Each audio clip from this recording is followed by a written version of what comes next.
Greetings, brothers and sisters in Christ. My name is James. I have my brother Joshua with me today. We are going to talk about something that I believe is important as Christians for us to be able to become a little bit conscious of. My question to you and I today, or what we want to talk about today, is that does our Christianity has to do with the state of our consciousness, or do we only become conscious of the things of God only on Sundays? Or as Christians, are we ought to walk in the state of consciousness every day? Brother Josh, what do you think? Yeah, Brother James, thank you for having me. Yes, sir. So the question you have is a question that I've also had for a while. So looking around, I see many Christians living their lives Monday to Saturday a different way. And Sunday, we have this consciousness, oh, we are Christians, and it's like, let's do the Christian thing. Right. But let's go into the Bible and see what the Bible says. In Philippians 2, I'll read from verse 5. The Bible says, let this mindset be in you, which was also in Christ, who being in the form of God, did not consider it robbery to be equal with God, but made himself of no reputation, taking the form of a bondservant and coming in the likeness of man. Amen. So the Bible is saying, as Christians, we should have the mindset of Christ. So the Bible says the mindset of Christ was, even though he was God, he humbled himself and came down on this earth in the likeness of man. Amen. So when we relate it to our day-to-day life, what does that mean? So it means that as a child of God, as a Christian, every day of our life, there is a mindset that we need to have, which was what Christ had.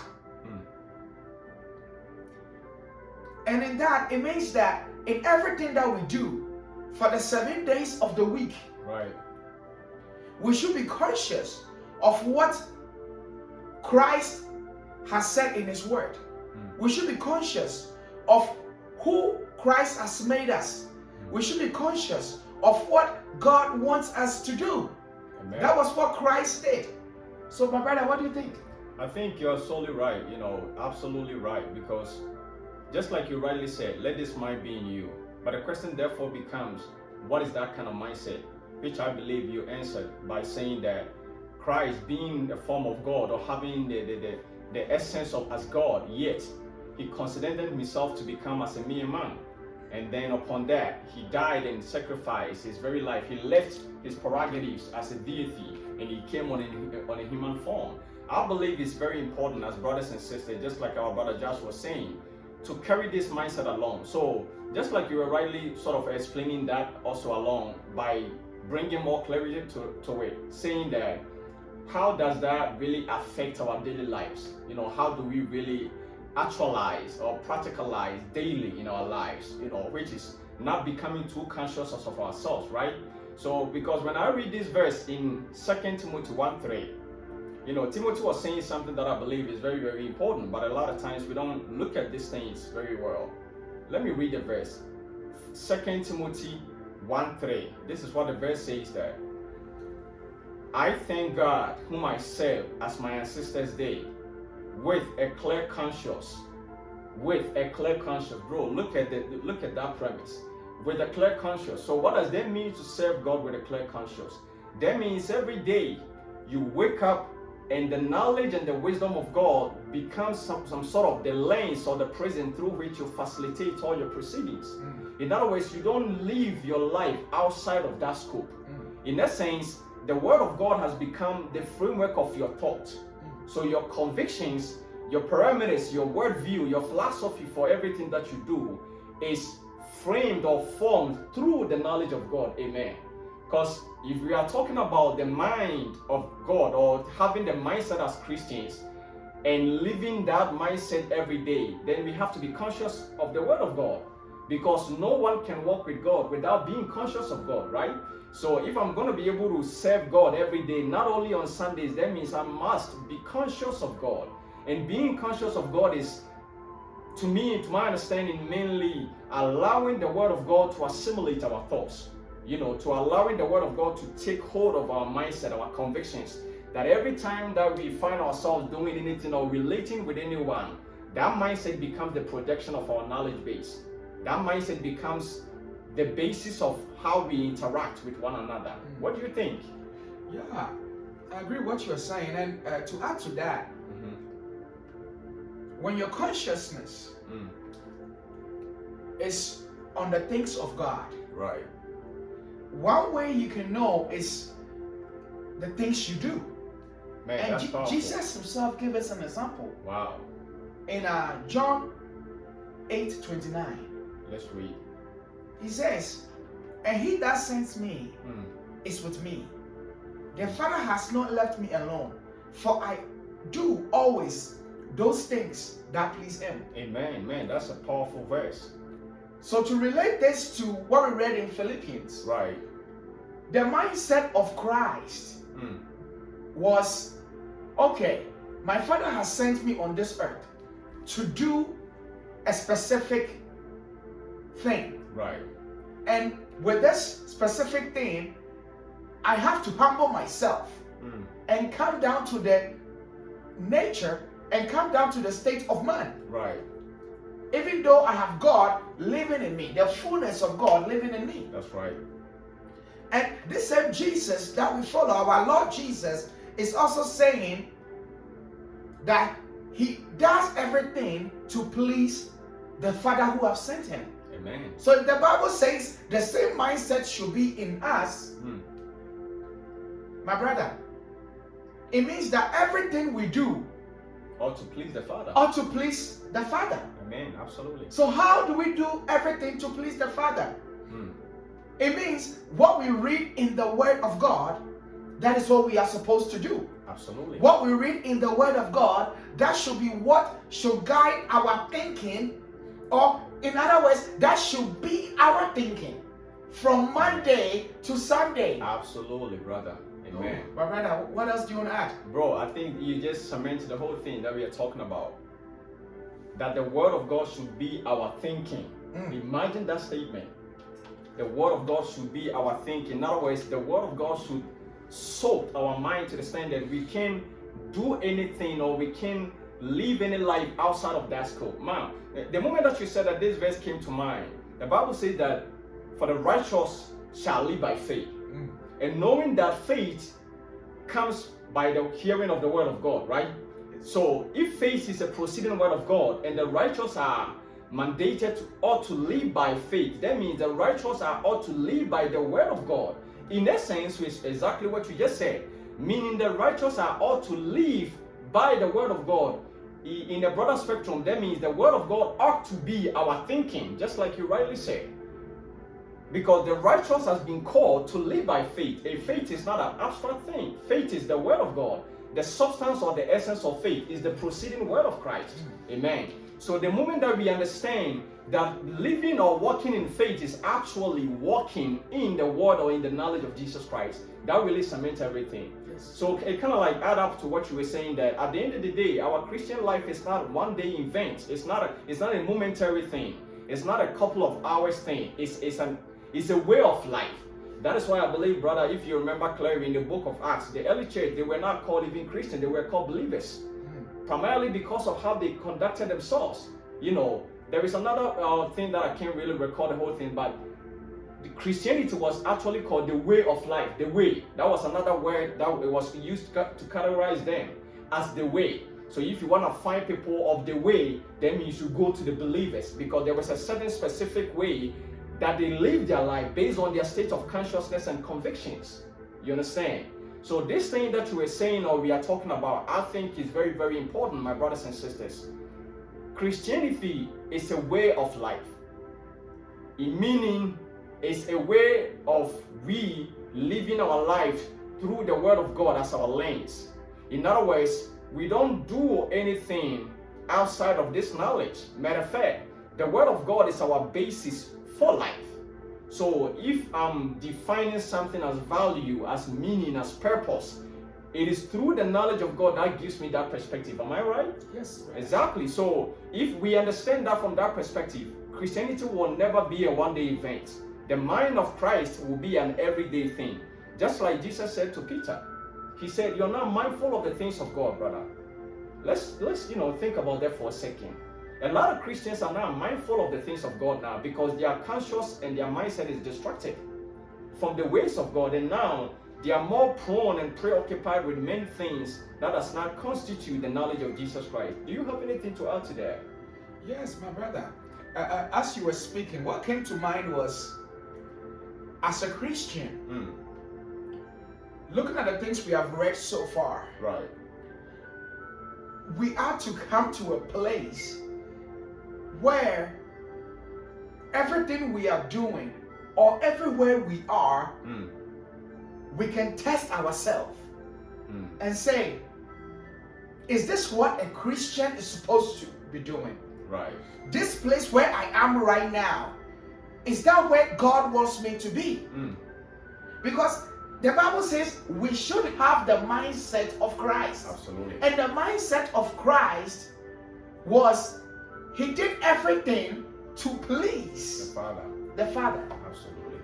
Maybe someone will say, oh, but Pastor George, this is too much. Or Brother George, this is too much. Right. Why do I always have to be conscious? Yes. Because Jesus Christ is our Lord. And if he is our Lord, it means he is the owner of our lives. Absolutely. When we became born again, we surrendered everything and we subjected everything to him and his lordship. He is our lifestyle. Amen. So therefore, as a Christian, there should be something in us, or someone in us, who is the Holy Spirit, who is the constant test and a constant guide and a reminder. Because Jesus said, the Holy Spirit will remind us of everything he has said. Amen. That's true. Why is that important? It's because he doesn't want us to be missing what he said. What he has said. Exactly. Or he doesn't want us to live a life not pleasing him or the Father. Amen.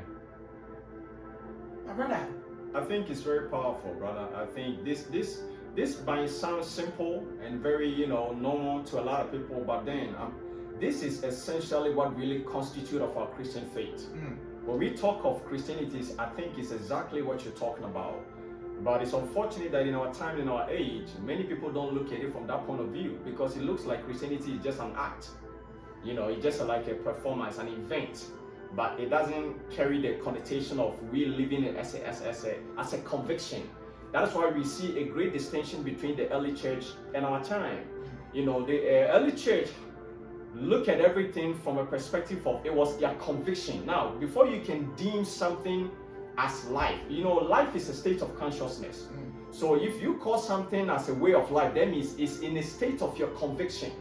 So when you understand that from that point of view, it really brings you down to the point where you live your life, and every day when you wake up, whatever that you're doing, that thing becomes your way of life by you living that thing. In other words, when you do anything outside of that thing, it's kind of like you're going against your own convictions.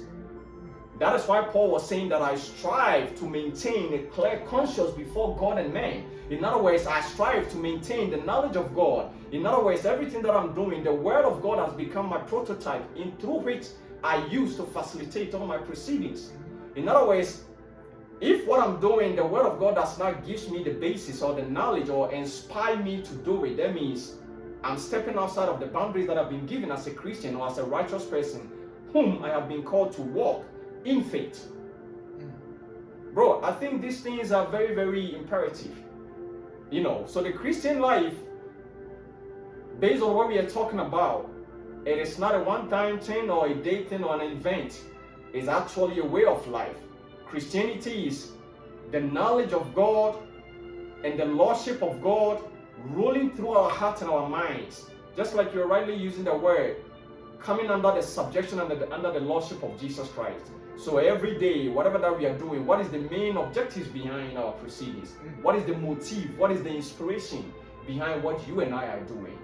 If the inspiration is not all to please the Father, that means it's futile. Because whatever that is not born of faith is sin. In other words, if we don't live our life through that knowledge, we might achieve many things on earth, but then in eternal, from the light of eternity, we don't have nothing.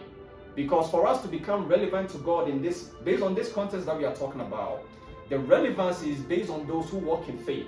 So in other words, if I do many things, but then it's only one thing that I did in faith, that means it's only one thing that has relevance or value in Zion, in eternity. Whatever that I did without that scope is meaningless. That is why we are being called to, store our treasures on earth. The only way that we can do that is to have this mindset, this state of consciousness of Christ every day. What do you think, though? Is there anything that you want to add to it so that we can cement this? Yeah, so based on the verse you read, right, the apostle was saying, I strive. Mm-hmm. And you were also saying something like, what I do. Right. So at the end of the day, what I'm seeing here is that when it comes to this consciousness, right, this everyday consciousness, there's a willing effort. Very true. There's a willing effort aspect in that. Absolutely. Which means it's something that we have to do. Absolutely. Very true. It's something that we have to keep checking, right, and making sure that, this thing that I am doing, is that what Christ wants me to do? Right. This place that I am going, right, is that something Christ will be happy for me? What Christ will be doing? Right. If he was here right now. Right. Because Christ is in me. Yes. Or in other words, okay, Christ lives in me. I carry Christ everywhere I go. Right.